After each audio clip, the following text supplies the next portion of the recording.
Dans les formes autobiographiques, Mhm. on a parlé donc on a parlé de journal intime, Oui. on a parlé d'autobiographie. Mhm. On pourrait aussi signaler une autre forme autobiographique qui est importante et qui se retrouve dans un roman qui est certainement fort important, majeur, Kamouraska, Ah oui, de vous avez Hébert en aimé. 1970. Ce roman recouvre tout particulièrement la forme de la confession. Mhm. Et là aussi, il y a comment dire, cette bipolarité temporelle, en quelque sorte, puisque Elisabeth Daunière, qui est Mhm. le personnage principal du roman, le jeu du roman, mais qui reprend par bribes un meurtre auquel elle a été complice, le meurtre de son mari, 18 ans plus tôt. Alors, le roman revient avec les thèmes de la confession, la culpabilité, le rappel du procès. Mhm. Élisabeth même qui se décrit comme témoin principal du procès et qui souvent, comme narratrice, dans le présent de la narration, va objectiver, va s'objectiver 18 ans plus tôt en parlant au il d'elle-même en quelque Mhm. sorte. Donc, il s'agit d'une confession presque biaisée, presque manipulée dans Kamouraska. Et en cela, ce roman-là nous amène vers une troisième forme autobiographique dominante des autres. Ding, dong, ding. Inutile de jouer les martyrs.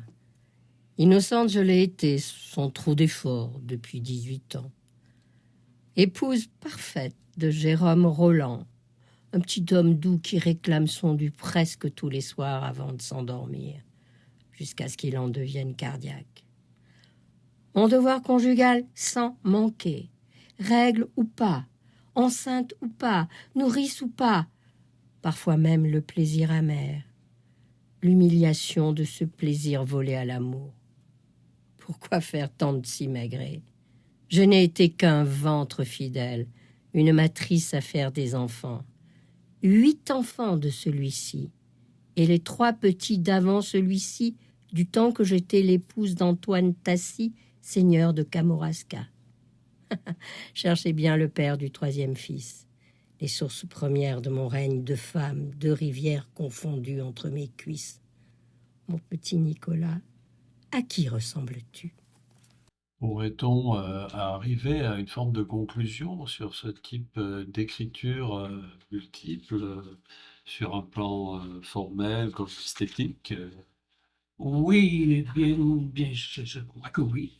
Euh, Ce serait assurément l'importance du jeu Mhm. et du sujet comme narrateur et centre de l'œuvre et le recours aux formes autobiographiques.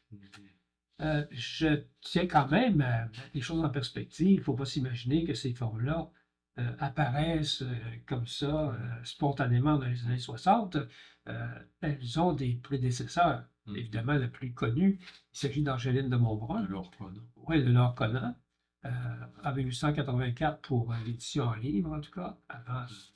Et, euh, ce roman, qu'on voit souvent presque comme un ovni littéraire, Oui. si on peut dire, ce roman déjà recourait à plusieurs de ses formes.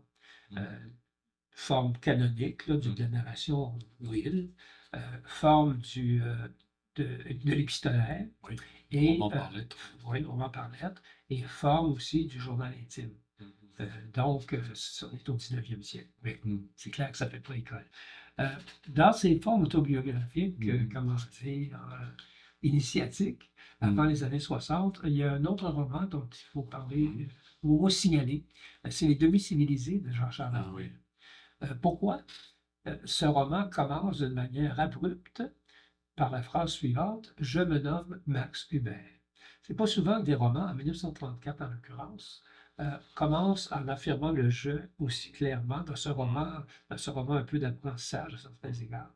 Que c'est pas souvent, c'est même rare qu'un roman va commencer de manière aussi affirmée avec le pronom je, et ça mérite d'être signalé. À part le fait, évidemment, qu'il a été véhémentement censuré à l'époque, mais ça, c'est une autre question. Alors, la question que vous posiez, donc, c'est est-ce que ces romans-là des années 60 apportent une rupture, une continuité par rapport? Formel Oui, c'est ça. technique. Je vais signaler ici un ouvrage que je trouve excellent. Il a beau dater de quelques décennies, je le trouve tout aussi pertinent. Il s'agit de l'ouvrage d'Agnès Whitfield, Le jeu illocutoire. Euh, et elle apporte la distinction suivante qui, je pense, pourrait être éclairante en ce qui concerne le roman des années 50, entre guillemets psychologique, et le roman des années 60. Dans le cas du roman des années 60, elle parle du roman du jeu locuteur, c'est-à-dire d'un jeu, d'un narrateur qui assume la responsabilité de son texte, son organisation, sa déconstruction aussi, on l'a bien vu, et donc qui fait des choix textuels explicites. Ça, ce serait le roman du jeu locuteur. Le jeu narrateur, lui, serait le roman, caractériserait le roman des années 50.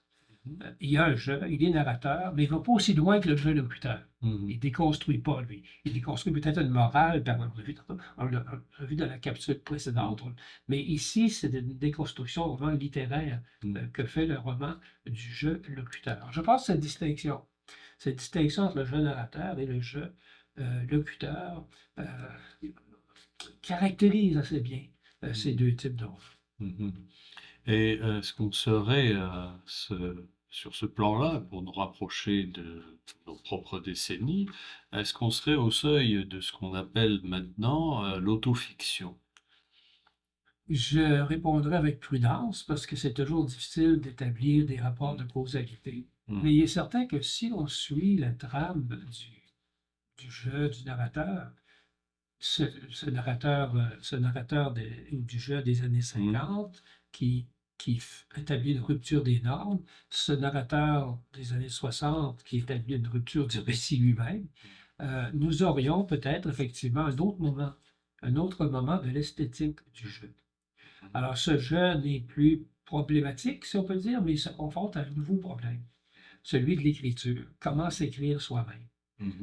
Son objet même qui est écartelé entre ce qu'on pourrait appeler une assertion feinte, autrement dit, un récit, où on fait semblant de croire, on fait une suspension du jugement pour voir le récit, et une autobiographie dont l'identité, en quelque sorte, s'oblige à s'astreindre au réel. Alors, ce roman d'autofiction est en quelque sorte marche sur une ligne très fine. C'est une sorte de roman funambule, si on peut dire, qui est comme d'ailleurs l'a écrit Jean-François Plamondon et avec justesse, qui est un récit de soi donné comme fictif. Et je trouve que cela caractérise bien, caractérise bien l'autofiction. Et il est, comment dire, plausible d'imaginer qu'on peut suivre ces métamorphoses du jeu des années 45. Nouvel avatar. Voilà, jusqu'à ce que Oui. Alors merci infiniment Pierre Hébert pour cette belle traversée du roman au jeu, une fiction d'abord centrée sur la personne même qui se raconte, sur sa vérité, mais qui progressivement remet en question toute vérité, nous fait douter jusqu'au sujet même qui s'énonce.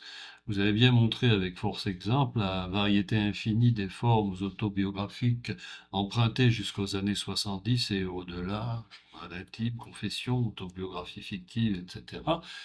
Quant à l'autofiction plus contemporaine que vous évoquez pour finir, elle ferait à elle seule l'objet d'un nouvel entretien. Je renvoie pour l'instant à la notice de Sophie Marcotte dans l'Atlas littéraire du Québec, et j'ajoute pour finir qu'on trouvera en annexe à la présente entrevue, comme à toutes les autres entrevues, toutes les notices qui s'y rattachent et qui permettent d'approfondir le sujet.